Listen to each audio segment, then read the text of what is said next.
২৯শে নভেম্বরের দ্বিতীয় ব্রাইড ছিল আমার জ্যোতি, তাই ওকে সাজাতে আমি চলে গিয়েছিলাম ঠিক বিকেল ৪টের সময়। এবং তার আগে একটা কাজ আমার বিকেল ৪টের মধ্যে শেষ হয়ে যায়, সেটা অলরেডি তোমাদের সাথে শেয়ার করে নিয়েছি। ওর বাড়িতে যাবার পরেই আমি দেখি ও একেবারেই রেডি হয়ে গেছে এবং ওর ভাত কাপড়ও একেবারেই কমপ্লিট। কিচ্ছু না বলে একদম পারফেক্টলি শাড়ি পরিয়ে রেডি করে একদম পায়ের ওপর পা তুলে জ্যোতি বসলো আমার কাছে সাজতে। তো সবার প্রথম কাজ ছিল যে আমি ওর চুলটাকে খুব ভালো মতন ক্রিম্পিং করে নিয়েছিলাম হেয়ার স্টাইল প্রিপারেশন করার জন্য। এবং তারপরেই ওর মুখে আমি একটুখানি টোনার দিয়ে খুব ভালো মতন মুখটাকে হাইড্রেটেড করে তার মধ্যে ময়শ্চারাইজার, প্রাইমার সব ইউজ করে স্কিনটাকে রেডি করে নিয়েছিলাম যাতে মেকআপটা ঠিকঠাক বসে। ওর স্কিন যে কন্ডিশন সেটা অলরেডি বেটার ছিল। এবং সবথেকে বড় কথা, শীতকালে মেকআপ করার এটাই একটা মজা যে ভালো মতন স্কিন প্রিপারেশন করে মেকআপ করলে পরে মেকআপটা যেরকম গরমকালে একটা গলে যাওয়ার ভয় থাকে, সেই ভয়টা শীতকালে একেবারেই থাকে না। আর ভীষণ সুন্দর মেকআপ ফিনিশও হয়ে যায়। তো তারপরে ময়শ্চারাইজার দিয়ে স্ট্রপ ক্রিম দেওয়ার পর আমি ওকে একটা প্রাইমার ইউজ করলাম ওর স্কিনে, এবং তারপরে যে সমস্ত আমার মনে হচ্ছিল ওর পিগমেন্টেশনের প্রবলেম আছে সেই জায়গাগুলোতে হালকা করে অরেঞ্জ কারেক্টর ইউজ করেছি। খুব বেশি ডার্ক স্পটস ওর ছিল না, তো সেটা একেবারেই সামান্য ইউজ করা সেই কারণে। এবং তারপরে যেহেতু একটু ব্রাইট মেকআপ চাইছিল, যেহেতু ওর আজকে রিসেপশন, তো সেই অনুযায়ী আমি ওকে ফাউন্ডেশন অ্যাপ্লাই করে ওর পুরো মুখে সেটাকে খুব সুন্দর করে ব্লেন্ড করে নিলাম। এবং ব্লেন্ড করার পর যে জায়গাগুলো হাইলাইটিং পোর্শন সেই জায়গাগুলোতে আমি কনসিলারও লাগিয়ে নিয়েছি। এত মিষ্টি, মিষ্টি কথা বলে মেয়েটা, মানে ওর সাথে কথা বলতে, বলতে মেকআপ করতে আমার কিন্তু দারুণ লাগছিল। আর এরকম ক্লায়েন্ট খুব কম পাওয়া যায় যারা তোমার সাথে একেবারেই মিশে একেবারে গল্পগুজব করে মেকআপ করা হয়। তো যদি হচ্ছে আমার সেরকমই একটা ক্লায়েন্ট যার সাথে অনেক, অনেক গল্প করে অনেক, অনেক মজা করে যাকে আমি খুব সুন্দর করে সাজাতে পেরেছি। এই যেমন গল্প করতে, করতে এখন আমার ওর মুখে কম্প্যাক্ট পাউডারটাও দেওয়া হয়ে গেল। এবং তারপরে ওর চোখের নিচে একটুখানি আমি লুজ পাউডার লাগিয়ে দিলাম যাতে আই মেকআপটা করতে সুবিধা হয়, এবং বেশ একটুখানি যাকে বলে যদি কোনো গ্লিটারি আইশ্যাডো লাগানো হয় সেটা ঝরে পড়লে সেটা যেন আমি খুব ভালো মতনই আরকি সেটাকে সরিয়ে দিতে পারি। এরপরে একটুখানি ব্লাশ লাগানোর পালা এবং ব্লাশ লাগানোর তার আগে বলে দেই যে মেকআপ প্রোডাক্ট গুলো আমি ইউজ করেছি সেগুলোর নাম না বললেও প্রত্যেকটাই কিন্তু আমার ভিডিওতে তোমরা দেখতেই পাচ্ছ।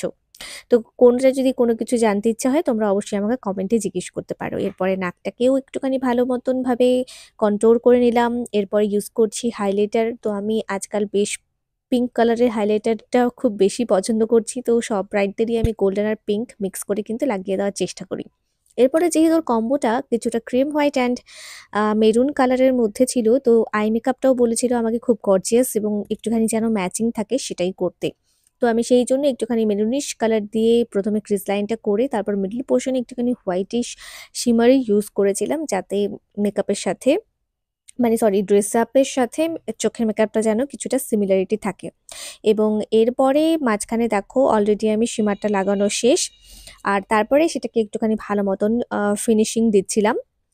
আর সঙ্গে একটুখানি ইয়েলোইশ কালারটা আ ম্যাচ করেছি। এরপরে আইলাইনার দিয়ে চোখের উপরে ওর একটা কোটিং দিয়ে দিলাম যাতে আরকি একটুখানি হাইলাইটেড লাগে এরিয়াটা। আর সবথেকে বড় কথা ও আমাকে বলেছিল যে একটুখানি টানা, টানা চোখ হতে হবে। তো সবার শেষে আমি আই মেকআপটা শেষ করার পর আমি কিন্তু ওর চোখে একটুখানি টেনে দিয়েছি। তার আগে আইব্রোটা করে নিচ্ছিলাম। আ ওর আইব্রোর শেপ ভীষণই সুন্দর। তো আমাকে খুব একটা পরিশ্রম করতে হয় না। যাদের আইব্রোটা একটু কম থাকে বা পাতলা থাকে তো তাদের ক্ষেত্রে একটু বেশি পরিশ্রম হয়। বাট এরকম সুন্দর আইব্রোস পেলে কিন্তু তখন মেকআপ আর্টিস্টদের পরিশ্রম অর্ধেকের বেশি কমে যায়। জাস্ট সেটাকে শুধু সুন্দর করে ফিল করে দেওয়া আর ডিফাইন করে দেওয়া। আর কিন্তু কোনো কাজ থাকে না। তো জ্যোতির আইব্রোর ক্ষেত্রে ঠিক সেরকমই হয়েছিল। এই দেখো ওর আই মেকআপটা অলরেডি প্রায় কমপ্লিট। শুধু টানাটা বাকি আর চোখের নিচে কাজল দেওয়াটা বাকি। ওর একটা ডিমান্ড ছিল চোখের নিচে হোয়াইট কাজল দিতে হবে। তো হোয়াইট কাজল আমার কাছে ছিল না, সেটাকে আমি হোয়াইট কনসিলার দিয়ে দিয়েছি এবং তারপর সেটা নিচে চোখের মধ্যে ওই ডার্ক কাজল, ব্লাক কাজল দিয়ে সেটাকে স্মাচ করেছি। তার জন্য দেখো চোখটা ভীষণই বড়, বড় লাগছিল। এবং এরপরে চোখের টানাটাও কিন্তু আমি ওকে দিয়ে দিয়েছি। ও যতটুকু বলেছে ওকে দেখিয়ে, দেখিয়ে চোখের টানাটা কিন্তু আমি দিয়ে দিচ্ছিলাম। সঙ্গে একটা মেরুন কালারের মেরুন কালারের টিপ লাগিয়ে দেওয়ার পর এরপরে লাগালাম ওকে লিপস্টিক। লিপস্টিকটা আমি একটু হালকা পিঙ্ক নিউডের মধ্যে রাখার চেষ্টা করেছি। অ্যাকচুয়ালি নিউড নয়, তবে সেটা শেডটা আরকি মিক্স করা। ও বলছিল প্রথমে যে ডার্ক লিপস্টিক লাগালে ভালো লাগবে কিনা। তো তারপরে আমি বললাম যে প্রথমে হালকা লিপস্টিকটা লাগিয়ে দেখা হোক, জুয়েলারি পরা হোক, যদি এটাই ভালো লাগে এটাই থাকুক, আর যদি পরে ভালো না লাগে লিপস্টিকের কালার চেঞ্জ করতে চাইলে দেন আমি ডার্ক কালার একটা লাগিয়ে দেবো। বাট এটাই দেখো ভীষণ সুন্দর লাগছিল আমার চোখে, তো আমি সেজন্য এটা লাগিয়ে দিয়েছি। এরপরে দেখো ওর পুরো ফুল হেয়ার স্টাইলটা কমপ্লিট করে জুয়েলারিটা পরানোর পর ওকে একদম পুরো সাউথ ইন্ডিয়ান ব্রাইডগুলোর মতো রাখছিল। এবং হেয়ার স্টাইলটা পুরোটা কমপ্লিট করেছি, যেহেতু ঘরের মধ্যে সেরকম জায়গা ছিল না, তো হেয়ার স্টাইলটা নেওয়া হয়নি।